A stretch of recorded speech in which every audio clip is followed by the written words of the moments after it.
All right, man, peace.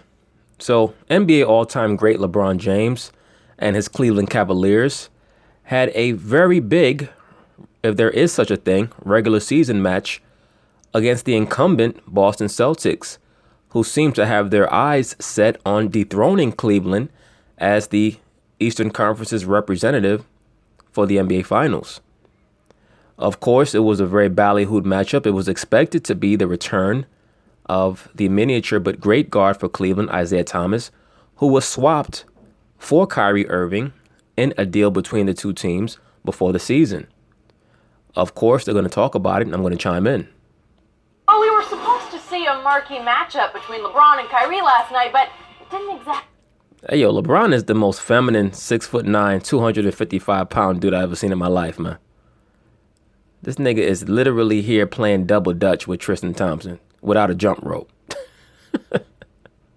Exactly turn out that way. The Cavs scored a season-low 88 points, got blown out by the Celtics. LeBron led the way with 19. Kyrie only had 11 points in his rematch against his former team, but the Celtics got 48 points from their bench. They now have a 4.5-game lead on the Cavs in the East. And I suspect that the Boston Celtics will end the season with the best record in the Eastern Conference. I suspect that they're going to win somewhere anywhere between 55 to 58 games and lead the Eastern Conference in victories. We're joined now by FS1 NBA analyst Chris Broussard. Chris, thank you for being Chris Broussard, the resident militant octoroon, a.k.a. Chris X. I'm surprised he's wearing a regular tie, not a bow tie. Well, let's see what Chris has to say. For being here with us. To be here. Can I say Happy New Year to everybody? I know you don't want to hear it. Happy New Year. Happy New Year, This is Shannon. my first time seeing y'all. Happy New Year. Look at Shannon wearing his tight-ass Mr. Rogers sweater. By the face. Look, it's good for a week, Shannon. No, it's not. I'm going to That's keep the saying rule. I gave Happy you till New Year. Wednesday. Oh, Till God, Wednesday. Wednesday. Wednesday. Shannon, Happy New Year. Happy New Year. All right, Chris, is it going to be a Happy New Year for the Cavs, or are we worried about what we saw from them last night? I am no more worried about what I saw last night than what I saw, I don't know, what was it, 5 days ago when Sacramento beat Cleveland. Now, you see how ridiculous the liberal sports media is in regards to how they cover LeBron James and his teams. When LeBron's teams struggle, it's because they just hit a little patch in the road, a little bump in the road. Now, when the Boston Celtics started to struggle in the last couple of weeks, especially due to the fact that they had so many back-to-back games, Boston has had the most packed schedule of any team in the NBA. Still, it was evaluated by the majority of the sports media, who are normally pro-LeBron, that Boston was finally starting to come down to earth, that the other teams in the NBA were starting to figure them out. Well, Cleveland has also started to struggle in their last 7 games. I believe they lost 5 of them. They've lost like 4 of their last 5. But everyone is saying it's because of how many games they're playing. But when Boston was struggling, it wasn't because of how many games they played. It was just because the rest of the league had figured them out. This is what I mean when I say that the media has a narrative that they create for certain athletes and for certain teams. And, you have to be very aware of the information that they dispense. Okay? This is absolutely nothing. Look. Shocking opinion from Chris. I thought you said he was objective. I agree, Skip. I don't trust any of these dudes that come out of Ohio in regards to their reporting about LeBron James. And I damn sure don't trust anything that Shannon or LaShannon Sharp has to say about LeBron. That dude is the biggest fan of any person. I've never seen anyone who was a bigger fan of anyone else as Shannon Sharp is of LeBron James.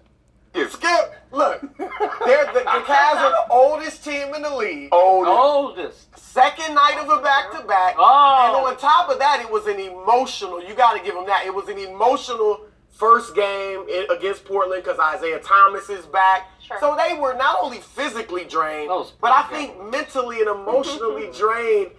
That's a good one. That's a nice little excuse that you made up for them. I wonder how long it took you to make up that excuse. How could they be emotionally drained when one would assume that the true emotion was going to come in the game against Boston? particularly since Isaiah Thomas was coming back there and LeBron James was going to have to face Kyrie Irving. One would assume if you were to go the narrative about the emotional route. I don't believe that there was any emotion involved on either side. I believe that both parties, that being Kyrie and LeBron, are over any form of emotionality. I believe that that was squashed after the first game. I do believe that Isaiah Thomas is still suffering from the hangover of getting rejected by Boston, and that he's still dealing with the energy of a scorned lover. But there will not be any closure to that issue for Isaiah Thomas until and unless he wins an NBA championship with the Cleveland Cavaliers this season. When they got to Boston, and look, obviously nobody showed up other than LeBron. You know, who didn't play the fourth quarter. He had 19 points. Outside of LeBron, the rest of the Cavs shot 31%. Kevin Love gave us 2 points. 1 for 11. Well, Kevin Love is going to have those type of games because he's very flat-footed. He's a very poor athlete, at least by NBA standards. He does not have much rise, and he doesn't have much arc on his jump shot. So he is going to have games where he struggles from the field. Even when he was in Minnesota, he was never a guy who shot in the 50 percentile. He was normally a guy who shot in the low 40s. And that is because, once again, he has very little lift, very poor athleticism, and he's just not an explosive athlete. So that is going to stop him from ever shooting a good percentage in the NBA. Here's what I think is going on with the Cavs. We obviously know they started off poorly. I think LeBron got tired of all the Kyrie hype, and Boston obviously was playing great basketball, winning every night, that he picked it up. And obviously they went on to win 18 and 19. I think now Boston kind of, they settled in and, went 8 and 6 over a stretch, even under 500 for a nice stretch. Well, was it that they settled in, or was it because of their schedule, Chris? Remember, you just used the schedule excuse for the Cavaliers. So I guess that it's only the Cavaliers that get tired, I guess, because they're supposedly the oldest team. Well, conversely, when you have a team as young as Boston and you have young legs on that team that are not used to playing the long schedule, who don't know how to pace themselves as well, they can get tired as well. Look at Kristaps Porzingis, who recently just came out and said that he's tired. So it works both ways. And I think the Cavs have kind of relaxed and settled in. They've lost, 5 of 7. Last year, they went 7 and 8 in January. We know they played poorly over the second half of the season. The one thing I think could help them not go into a swoon is Isaiah Thomas coming back. Not just that he will play well, but that you understand, look, we have to play the way we're going to play in the playoffs. It's very obvious that the LeBron James contingent is looking for Isaiah Thomas to save their season. It is becoming abundantly clear, and I touched on it many videos ago. You would never have seen Michael Jordan talking about, I'm waiting for B.J. Armstrong to come back and save our season. They would just go out and play and make do. And I mentioned this before, and brothers who were around during that time period will remember, back in 1998, Scottie Pippen was hurt for a major part of the 97-98 season. And he actually was trying to stay out longer than he was supposed to because the Bulls started the season 7 and 8. Pippen, of course, was very happy that the Bulls started out so slow because it made him look more valuable. And, anyone who remembers, Pippen had a very cantankerous rapport and relationship with the Chicago Bulls upper management. Well, eventually the tables turned and Jordan adjusted, and the Bulls became the hottest team in the NBA, which made Pippen decide to come back to play because he was starting to lose.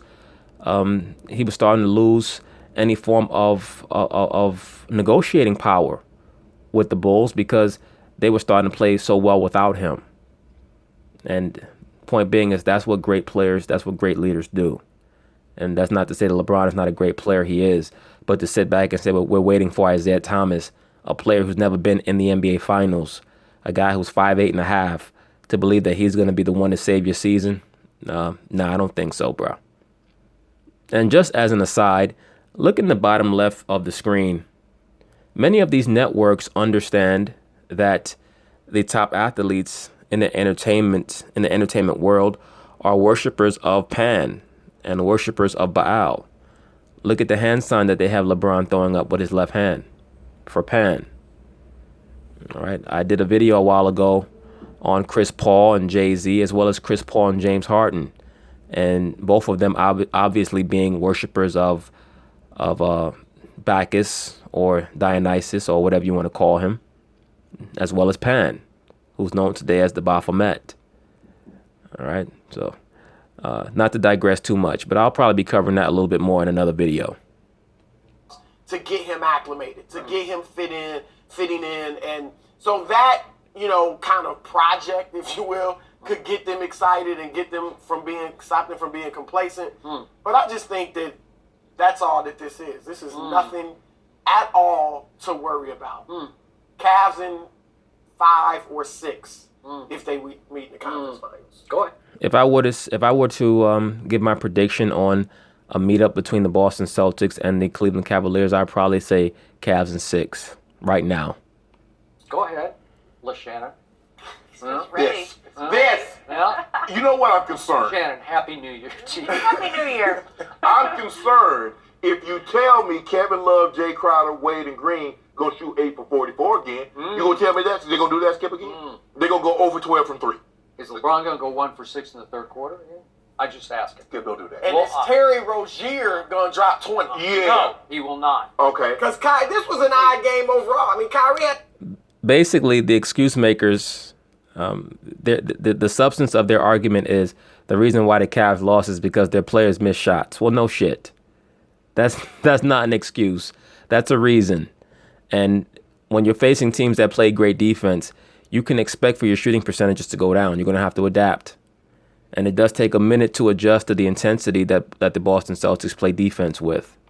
We had 11. Yeah. But they won by 14. Let me ask you a question. We've seen every team win. Now, we saw the Houston Rockets play without James Harden. They won. We saw the Celtics play without Kyrie. They won. We saw the Warriors play without KD, win. Play without Steph, win. How many games do you think the Cavaliers could win without old King?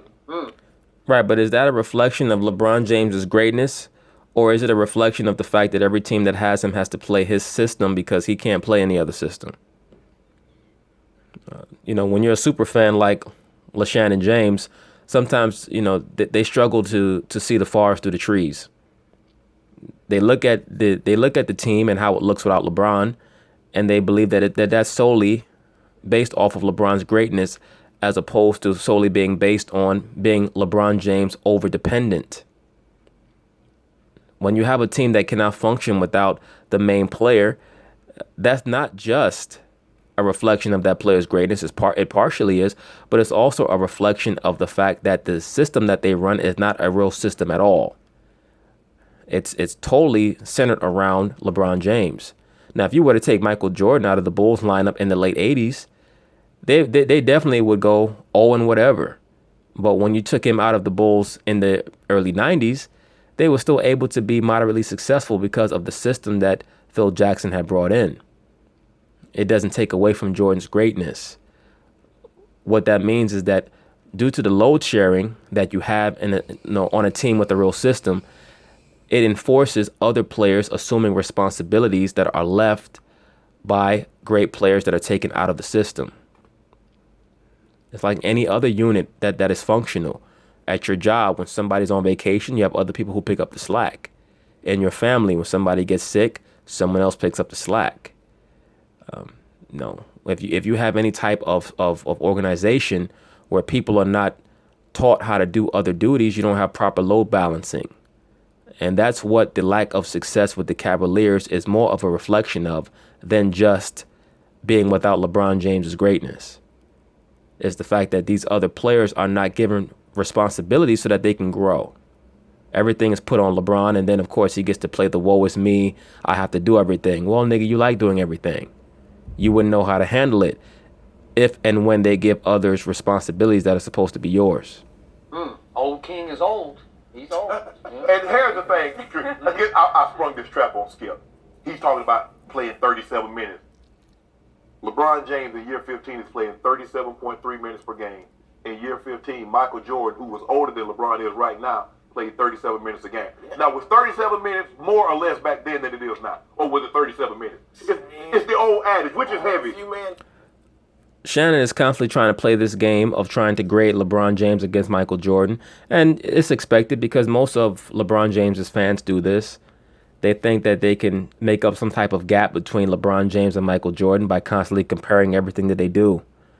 And as I've stated incessantly, that the only proper way to compare players is when you grade them in the context of the era that they played in. Now, anyone knows that players in the 80s and 90s, they played higher minutes. Even into the early 2000s, they played more minutes. The pace was a tad bit slower, and they played more minutes. There was a lot less knowledge and understanding on the effects of excessive minutes on the human body. That's why you had very few players who played 18, 19, 20 seasons back in the 60s and 70s and 80s. Very few. You're going to have more now because of the increased knowledge that coaches have in regards to minutes distribution. So LeBron James playing 37 minutes now is different from Michael Jordan playing 37 minutes back in the early 2000s. Why is that? Because Michael Jordan played on a team with a dearth of talent, and people have to understand he was he had a stake in upper management with the Wizards. He thought he was going to be a part of an ownership group that would buy the Wizards from Abe Pollin. Abe Pollin basically used Michael Jordan as a minstrel for 2 years. And after Jordan retired in 2003, he had a meeting with Abe Pollin that he thought was going to be about him possibly, taking over ownership down the line. And it was Abe Pollin basically giving him his walking papers. And of course, he drove off angry as hell. But it was a lesson learned.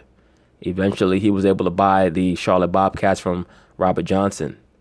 But that was a major lesson for Michael Jordan, to not trust somebody of the caliber of an Abe Pollin, who basically just used him.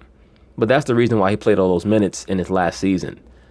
But Shannon is so desperate to find a way to make LeBron James equivalent to Michael Jordan that he'll grasp at straws. At the end of the day, when you're LeBron James and you're playing on a team with all this talent, with all these names, the reason why you have to play 37 minutes is once again because you're playing in a system that's totally dependent upon you, because you don't know how to play in any other system. Jenny, if you don't mind me asking, Jenny, I know you're good at math. Which is heavier, a ton of bricks or a ton of feathers? Oh! The broad said a ton of bricks. Well, no, it's actually a ton is a ton. Tell me when it's my turn. There is truth to, Tell me when it's my turn. We're close. Close. Karl Malone played 37 minutes late in his career. Look, I don't think LeBron's minutes are going to go down with Isaiah. Well, I know for a fact that his minutes are not going to go down with Isaiah, because LeBron James is trying to win MVP. So, like I stated, he's going to give Isaiah Thomas about a month to, get his feet wet. And then after that, he's going to try to go back into MVP mode.